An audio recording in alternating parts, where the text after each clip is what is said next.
ko ɗaya ba guda ɗaya aka amsa domin tambayoyin nata guda hudun guda biyu suna da kama da juna su ma guda biyun kuma sun yi kama da juna. na'am. Na farko tambaya ta tana tambaya ne akan masu bilicin da masu ƙarin gashi. To wannan tambayoyin ai sun yi kama da juna.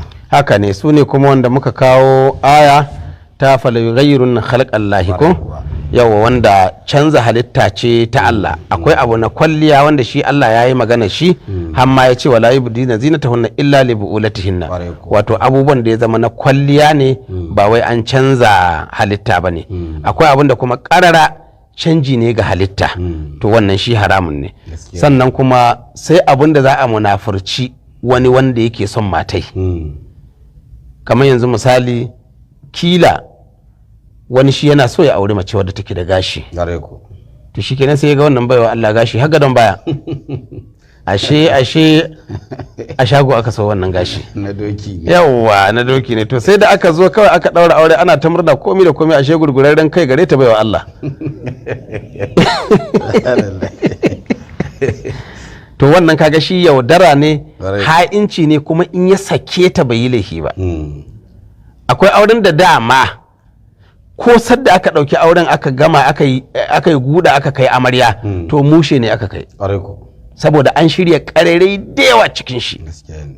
Saboda yanzu duk yawancin 'yan mata rabin su ne na gaskiya, rabi duk harkokin nan cikin shago suke. Cikin shago ne. Yawwa shekarun ba ne da in ka ga budurwa to da gaske budurwa ce, duk abin da ka gani jikinta to da gaske ne, ko mine ne wannan abu gaba ka ganshi ko baya ka ganshi to na gaskiya ne ba na ƙarya ba ne. To amma yanzu duk abin da ka sani daga na gaban zuwa na baya na ko ina ba wanda ba za a je shago a je a so shi a daura ba.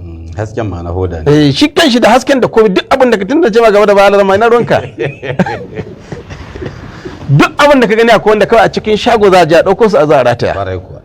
To duk abin da kika san zai iya rusa miki aure, saboda kowa akwai ra'ayin shi a magana aure, yadda kika san kina da ra'ayi to shi ma namiji yana da ra'ayi, kowannen ku yana da ra'ayi. To kakki ɗauko wani ra'ayi da ya zama a cikin shago yake kika rataya jikinki, shi kuma ya ga wannan abun ya jawo shi.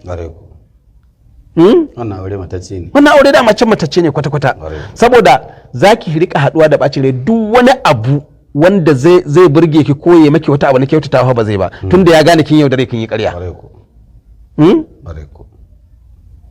Akwai auren da swimming pool ya mutu inda ake zuwa a wanka ashe duk giran nan da hoda da mine ne da komi wani abu ne ake yi, wai da ake shi ma ba a sallah in za a yi ma'amarya shi, za a zanna in za a je a shishirya ma'amarya a yi wani, to shi wannan abin kawai ta mai da shi jiki, shi take yi inda za ta da girar da komi da mine na shi wannan abu duk shiri ne. To shi yasa akwai bukatar duk abin da kika san zaki yaudari miji to kake yadda ki yi shi, domin in ya sake ki bai yi laifi ba. In ya daure kuma ya zanna da ke ma zaki rika ganin bakin ciki, don wallahi zai ga abubuwa da zai gane kin yaudare shi. In ya ji nauyin gaya miki to ba za ki rika samun kyautatawa irin wadda kike so ki samu ba, saboda duk sanda ya ganki yaran shi ya baci.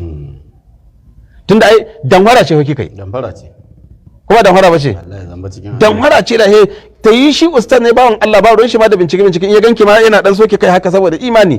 Ashe